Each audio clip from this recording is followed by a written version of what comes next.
You're listening to Clearview Today with Dr. Abadan Shah, the daily show that engages mind and heart for the gospel of Jesus Christ. I'm Ryan Hill. I'm John Galantis, and we have got a fantastic episode lined up for you guys today. Welcome to the Clearview Today show. We're here in the studio with our host, Dr. Abadan Shah, who's a PhD in New Testament textual criticism, professor at Carolina University, author, full-time pastor, the host of today's show, and one of the most well-dressed men I've ever seen today. I gotta just say it right here on the radio. Them socks are knocking mine off.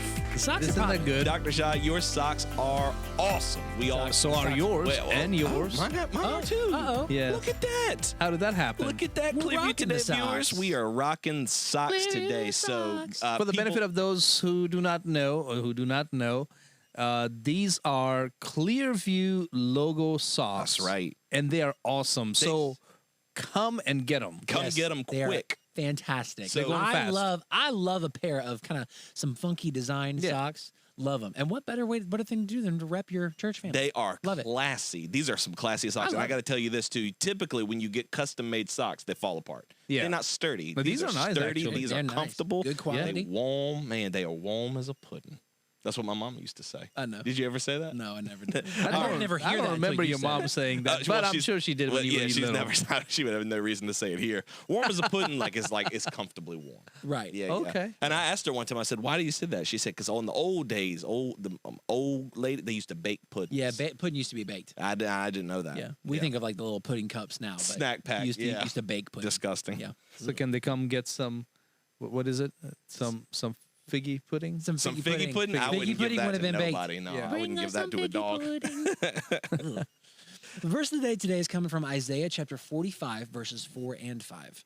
For Jacob my servant's sake and Israel my elect, I have even called you by your name. I have named you, though you have not known me. I am the Lord, and there is no other. There is no God besides me. I will gird you, though you have not known me. I think some context is kind of helpful here, Dr. Shah, because God is actually talking to Cyrus. Yes. Cyrus the Great, king of Persia. Yeah. And I think it's really, I think this is a really interesting verse because he's saying, listen, I'm going to use you. You don't know who I am. Yeah. I'm not your God, but I'm going to use you. Yeah. And that's a part of God that I think we forget. Yep. That Right. he will work through people who are not even Christians, who are not even his. Yeah, yeah. And who knows, maybe Cyrus did come to know the living true God because that decree was unlike anything anybody had ever seen before, where he allowed all the Jewish people to go back home to their homeland, back to Judea, back to Jerusalem, and go rebuild your lives. I was going to ask you if there's any evidence outside of that decree that Cyrus came to faith. I don't know. But the way he speaks and talks, I wouldn't be surprised if he came walking around the corner in some place in heaven. Yeah. Like, whoa. He's considered one of the greatest leaders, emperors ever, right? Yeah. Now he would not appreciate the emperor title. Oh. Because he did not believe in trying to control people. I mean, there's a book out there on Cyrus's leadership. He was quite a leader. If I had to pick between Alexander the Great and Cyrus, I would pick Cyrus. Really? As to who's the better leader? Better leader. Now, Alexander the Great was quite a strategist. He knew how to win battles. He knew how to motivate men. So that's I'm not for any way knocking him down. What I'm Right. saying is Cyrus the Great had a way of making you feel you're important, making you feel like you matter. And that's how the Persian Empire became the largest empire in history. I mean, even to this day, if I'm not wrong, maybe the British Empire, I guess you can say probably, but then again, they lost America, so Right. it's not the same. Maybe for a period, it may have been the largest in history, maybe. I don't know. Well, yesterday we were talking about, Israel's strike against Iran and what that means for today's political landscape, Yes. what that's going to mean for the future. But kind of at the end of yesterday's episode, we wanted to kind of zoom out from the headlines and take a look at the bigger picture of history. I think that's one thing, Dr. Shah, that you do really well is that a lot of times I see things through a tunnel. I see what's happening in the right now. Maybe what caused this 10 years ago, but I think you're very good at zooming all the way out and looking at the complete picture of history. And I didn't know this, but Iran was once Persia. Yes. And so yes. that means there's some biblical significance to what's happening here. Yeah. Absolutely. It's mentioned as Elam. Elam, if you ever come across the name in the Bible, and you can kind of do a quick search, Elam, it should pop up. It's a very important name, and that is also the name for ancient Persia, Iran. And in the end of times, it's going to come back again. Yeah. So it's significant even to the conversation that we're having in Romans right now. Right. Yeah. Yeah. Yeah. So it's saying here that Elam, it talks about was a son of Shem. Mm-hmm. Is that right? And then that it gives the location for the land of Elam as well. Yeah. So they're descended from the same root, I guess, as the Semites, right? As the Jewish people. In a sense, yeah. And then also in Iran went some of the descendants of Japheth. So Shem and Makes Japheth's sense. people went towards Iran. Got you. And then Ham went elsewhere. Yeah, he went more to different parts.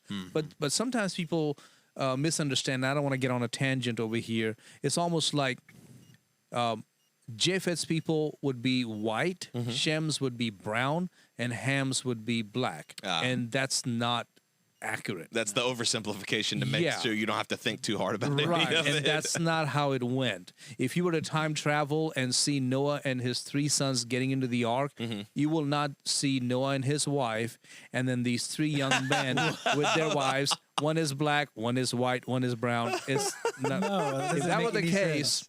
I would be very suspicious of Noah. Like, Right. what were you doing, buddy? Who else were you with? Yeah, No, it doesn't let's work have a like that. conversation. That's pretty stinking funny. Yeah, people will reduce it to that though. I mean, they will. They do. I had a Sunday school teacher call me at one time and say, "Hey, so correct me because I'm teaching this tomorrow." Oh, no. I'm like, "Sure, what you got?" Japheth, white. I said, White? No, if by white you mean like he became the ancestor of a lot of European people, but keep in mind, he was also the ancestors of some of the Chinese people. Right. Oh, I didn't know that. Okay, all right. So Shem would be brown. I said, no, by Shem, if you mean like Jewish people and maybe some Arabs, something like that. Is that what you're talking about? It's like Semites, right? I mean, brown. I'm like, that's not how it works. So he's like, all right, I'm 0 for 2. Okay.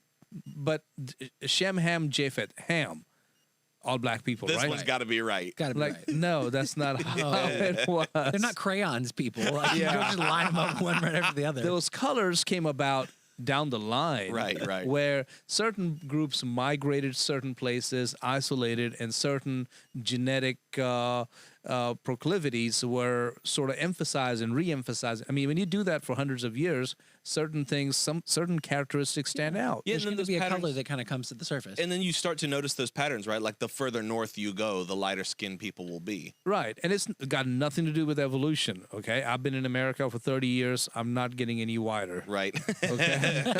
So it just because of certain migratory patterns that came about. Right. Has nothing to do with Shem, Ham, Japheth being certain colors. But the predecessors of who we know today as Iran would be Persians.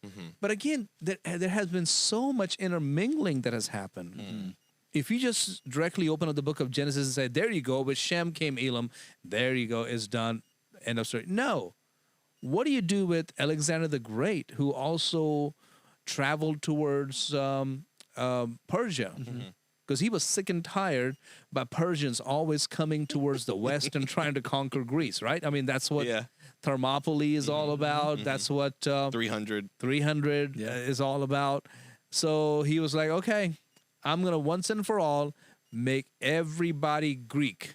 And if everybody's Greek, we're not going to fight. No wars, yeah. Well, he was successful in some ways. We got the Greek language. I was going to say, so at least like everybody was speaking Greek, right? Right. That's why the New Testament was written in Greek. Right. By the way, that's a good point to also mention the Genesis fallacy. If you know what a Genesis fallacy is, we talked about that. Yeah. It has nothing to do with the book of Genesis. If the way I'm using the word Genesis fallacy, that Genesis means beginning. Some people think if it began a certain way, that if you use anything that began a certain way, and let's say that way was evil, then it's all evil. Yeah. Right. Like mistletoe, some of the Druids would Druids would say that the mistletoe was a symbol of fertility or something like that. So when you say, "Oh, under a mistletoe, give a kiss," that's evil. Yeah. Ooh. I remind people it's like Alexander the Great took Greek Yeah. all the way into the Eastern world, to the Persian Empire. Jesus spoke Greek. That's right. The New Testament was written in Greek. If Greek began as a bad thing, then what do we do? Yeah, What we do with the New Testament. yeah, We do God worked Jesus it. speaking in Greek. Yeah, That's right. God it's all worked it bad. together for Right. good. Can't go like that. That's Yeah. a horrible logic. It happens in worship music too sometimes, where I know there was a Yeah. really Oh, yeah. there was a really popular song that came out in like the mid 2000s, and the guy who wrote it claimed, I did it because God is my great healer. I had cancer and He healed me. Yeah. And it came out he never had cancer, but people lambasted that song, like they took that song out completely, which we never have done that song. It was old by the time. we Or found it. even people are like rock music. Now that is demonic. That's terrible. Yeah. And I don't know what to say to people. It's like, yeah, I'm sure there were some groups. In fact, we know some of the groups back in the day doing crazy things, and rock music had some bad things. But today, most of our services, the way the beats are arranged, are Yeah, you have the it's beat coming to from it. that foundation. I mean, Yeah. modern. I mean, if you played, and this is not like a hard rock band by any, but if you played like any U2 album today, that would sound like modern worship. It music. would. People would think it's Absolutely a it worship would. band. right. Yep. So- Same with Coldplay. Yeah. I was Same about to say exact with Coldplay. Yeah. So you cannot buy into that fallacy just That's right. because it began. What you have to go back to is God takes everything and works together for good. So with something like Persia, which comes along, and God actually uses it. Yes. But eventually Persia becomes Iran. Yes. How does that happen? Like what is the story of how we get to where we are today? Yeah, that's a good point. Well, I mean, great question. So in the Old Testament, you hear a lot about Persia. For example, the Jewish people, when they were taken into captivity, this is the second exile, which is known as the Babylonian exile. They were not taken to Persia. They were taken to Babylon. Right. Babylon would be modern-day Iraq, which is on the west side of Iran. Okay. Somewhere between Jordan and Israel, Syria, and Iran. That's where Iraq is. But God's people were taken into captivity to Babylon in Mesopotamia. And then they stayed there, but they had been given promises by God that one day He is going to take them back. Once the days of the captivity are over, you're coming home. But until then, plant yourself there, build homes, build vineyards, give your sons and daughters in marriage, and take sons and daughters in marriage. Do whatever you can. Build your life. Bloom where you're planted. Right. And in time, God said, I will bring you home. And some listened, some didn't. But nonetheless, the years moved on. And then over one night, Cyrus, the Persian, okay, this is the kingdom next to Babylon. Cyrus the Persian began to rise in power, and in God's timing, I would say, God raised him up, and even Cyrus acknowledges that. He took over Babylon in one night. Wow. He redirected the waters of the Euphrates River, and again, he did not do it overnight. He was working on it. Right. And how do I get inside Babylon without like scaling the walls or fighting the enemy? How can I do that? Well, wait, the Euphrates River runs through Babylon. I'll just redirect it and then walk through on dry ground, on the Right. dry riverbed. I can march my soldiers. And that's exactly what he did. Wow. They marched under the gates. So remember, there's a river. So gate, it seems like, well, there's water there. You cannot come through. Well, wait, water's gone. Yeah. The soldiers just marched through the dry ground or muddy ground, whatever, but they were able to walk through. And took it with no resistance. No resistance. They came inside, and the people celebrated them in a way because they were sick and tired of Babylon. Babylon was already going downhill by that time. This is not the Babylon of Nebuchadnezzar. Through the years, the kings that came after him, like the Mene, Tekel, Parsin, Darius the Mede, right? He was one of the last ones. He's over there goofing off. Yeah. Goofing off. bring all the temple treasure so I can pour wine in it and drink. Like what? Why? Why would you? What do you? What is the pleasure? Yeah. You have this tyrannical leader, Nebuchadnezzar, but at least he's got some kind of like arm of power. Like, Yeah, he brought all those temple treasures, and he's like, okay, we can come look at it. This is our new museum And of also, Jewish treasures. you think he's a bad guy, but at least people, were scared enough of him to show some healthy respect. But Darius then, is like a goofball. yeah, then God gets a Yeah. hold of Nebuchadnezzar, right? God gets a hold of him, uses Yeah. him, and teaches him a lesson. And so you would Humbles think, him. yeah, humbles him. And then you would think Darius would look and be like, maybe this Yahweh is like not to be trifled with. Nope. But he's like, nah, that's not gonna happen to me. Yeah, bring out the temple treasures, and I'm going to drink in those golden bowls and these chalices. And right then, God's like, okay, tonight your kingdom is going to be taken from you and given to the Medes, and Is that where we get Medo-Persian? yeah, Medo-Persian Empire. Gotcha. Okay. The kingdom of the Medes was different from the kingdom of the Persians, but they sort of merged. These were different. When I say tribes, don't think of them as just like tribes, like Native American tribes, just kind of people living in their own little enclaves over Right. here, whatever. No, tribes here means this was a different group of people. A different people group. Yeah, and different groups of people, different people group. Yeah. I was trying to find a better way to say it, but I couldn't get Different it groups out. of people groups. I was like, okay. So was it two kingdoms that merged into one, Yeah, or yeah. was it just allies that kind of worked together? I would say the second would be probably more appropriate to Okay. say that, because he was a Persian. Gotcha. But then it became the laws of the Medes and the Persians. Yeah, I hear that. You hear that a lot. Yeah. And so they took on, and so now you have the Persian Empire. And in this Persian Empire, you come across names like Esther, the beauty queen. You come across names like Daniel. Daniel was already there. He was one of the first captives taken from Judea into Babylon. He was under Nebuchadnezzar. He was under Darius and others, but then he was also under Cyrus. He was the head of the Magi. Yeah. The Magi that came during the time of Jesus are also coming from Persia. Yeah. This was an ancient class of people who were sort of somewhere between mystics and scientists, astrologers more like, Okay. So kingmakers. charting the stars and seeing what destinies they could see Yeah. from the stars, but not in the sense of like we're in a cave with backwards practices. I mean, they were very well respected in the Persian Empire. Right. Exactly. So are the people of Iran now still considered Persians? Are they the same people? Well, I would say since Alexander the Great came through there, this is past the point of Esther, past the point of Daniel. I would say Daniel before Esther. Past the point of Ezra and Nehemiah. Remember, Nehemiah was a cupbearer under King Xerxes. Xerxes came after Cyrus and all. Same Xerxes as in the 300 movie, or different Xerxes? I would say that Xerxes would have been Artaxerxes, Gotcha. who would be Xerxes' son. Gotcha. Okay. Okay.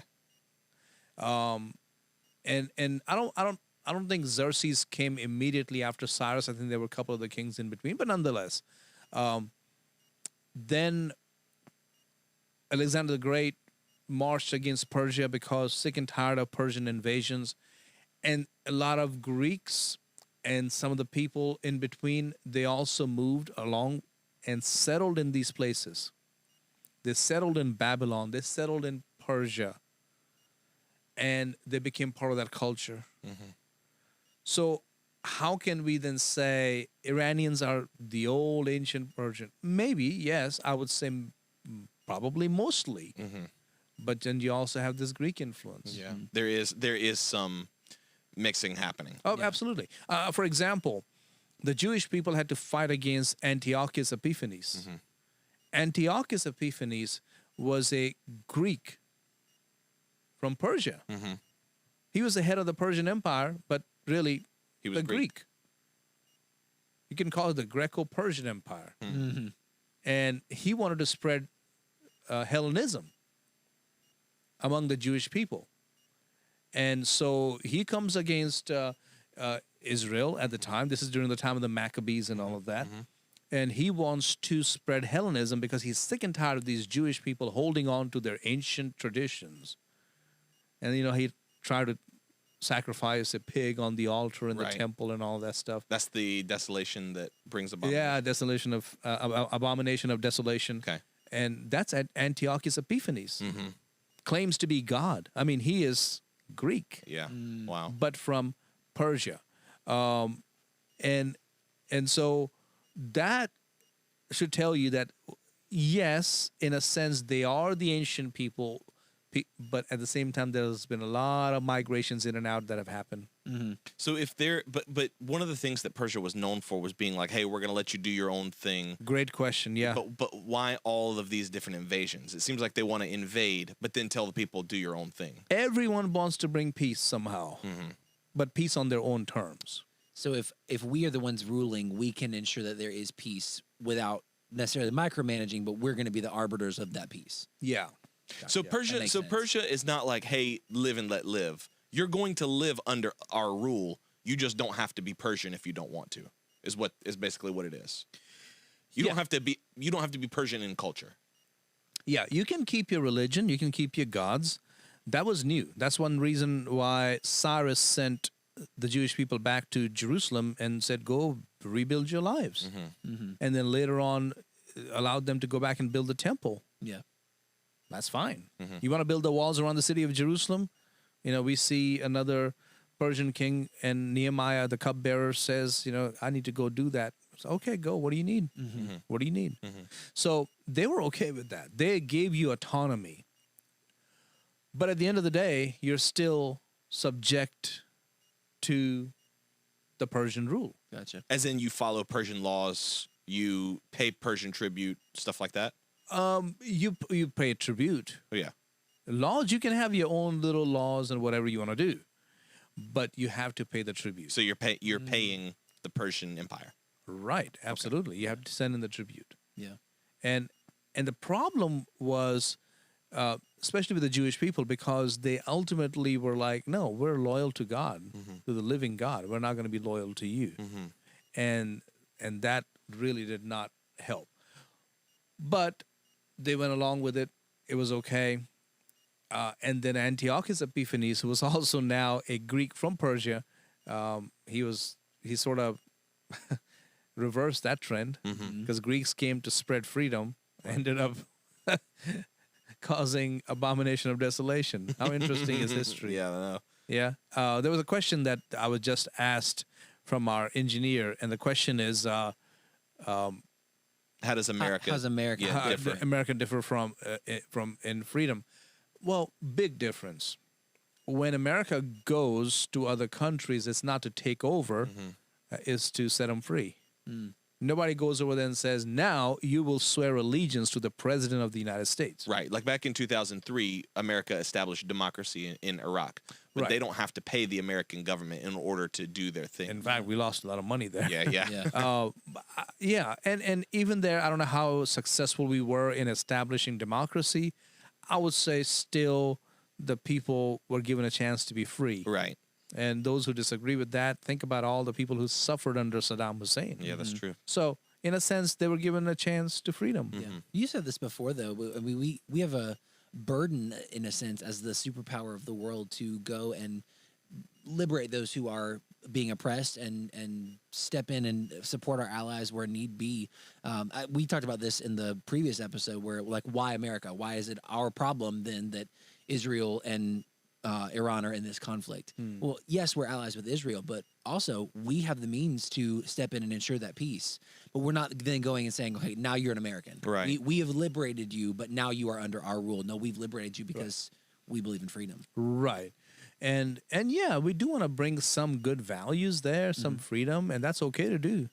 I believe in spreading those Western values. I think they're good. Right. They're good for all people. And I know there are some people who say like, no, you're trying to spread Western style democracy in places that cannot have them. I get it. They don't have the same Judeo-Christian foundation. I get it. But still, at least you need to make some attempt as you're watching women being subjugated and minorities being tortured. Are we still going to say, oh, no, that's their culture now? Yeah, you can't. At some At point, least make an attempt to say, hey, let women have some freedom. Yeah, Come on. you're right. At some point, some attempt has to be made.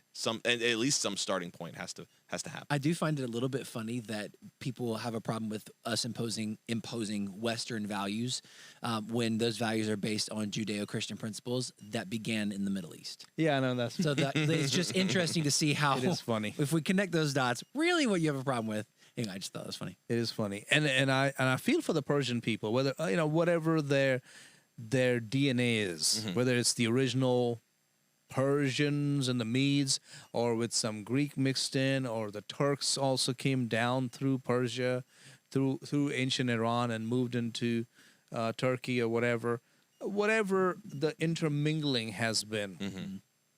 I still feel for the people because they have been in subjugation for the past 5 decades. Yeah.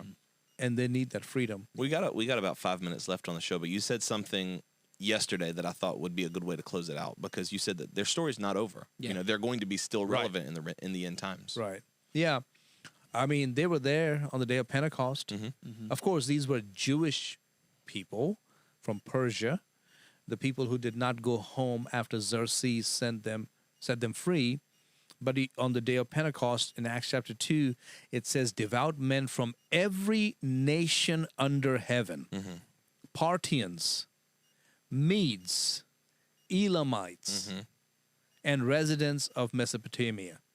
Parthians, Medes, Elamites, and residents of Mesopotamia. Of course, part of these are coming from Iraq, but many of them are really Iran.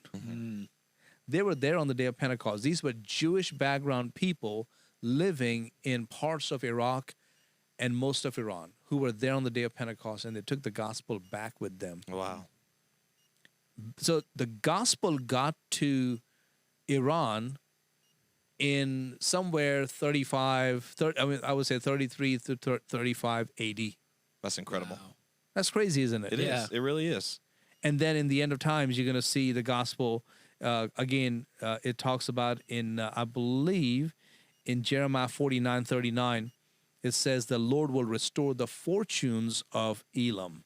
Isn't that something? We don't think about that. Yeah. We think, and I know we don't actually think this, but it's easy to fall into that way of thinking, even subconsciously, that that Christianity is for America. This Right. is our religion. Right. This is our faith, and we're going to be the ones that win in the end. Yeah. But the gospel is for all nations. Yes. Yeah, and this Elam is in the west, in the southwest of modern day Iran. In the believe it or not, it is in the Khuzestan and Elam provinces. Khuzestan and Elam, same word. I love it.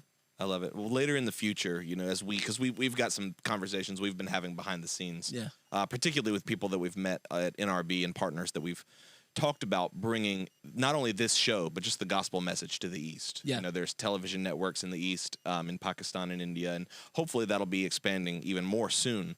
But maybe there's more details that we can share in a later show. Absolutely. I was in Washington, D.C. for the National Day of Prayer at the White House, and I had the opportunity to meet with a pastor who was from an Iranian background, and I'm hoping to connect with him soon and talk with him. But it was amazing to talk to him and to see he came from a Muslim home, but he was converted. He came to know Christ. And just like my father's testimony, his family sort of disowned him, and they don't talk to him. But he is leading a church. He's reaching people with the gospel of Christ. That's amazing. So it's quite amazing that a lot of Iranians are following Christ. In Iran, I would say a lot of Iranians are Christians. It's moving, and it's exciting to see. Amen. Guys, if you enjoyed today's episode, write in and let us know, 252-582-5028. Thanks to our sponsors for making today's episode possible. And don't forget that you can support us by subscribing to the show on iTunes. And you can always support us financially at clearviewtodayshow.com. John, what do you want to leave the listeners with today? Definitely want to encourage you guys to follow Dr. Abadan Shah on pray.com. We are closing in on 14,000. Want you guys to go ahead and close that gap as soon as possible. It's so crazy how what's funny how God says, ask and you shall receive. Once we started asking for followers, we really start to see the numbers. That's crazy. The numbers kind of rocket up. But we're so glad that you guys are into the message. Thank you for giving. Thank you to everyone who is subscribed monthly. If you want to support the ministry, you can also give a monthly gift, and it's recurring, but it helps us to take the ministry of Clearview Church out to the nations. That's exactly what God has called us to do. Very grateful for Dr. Shah and his message and the avenues that we have to get this message out to people. That's right. We love you guys. We'll see you next time on Clearview Today.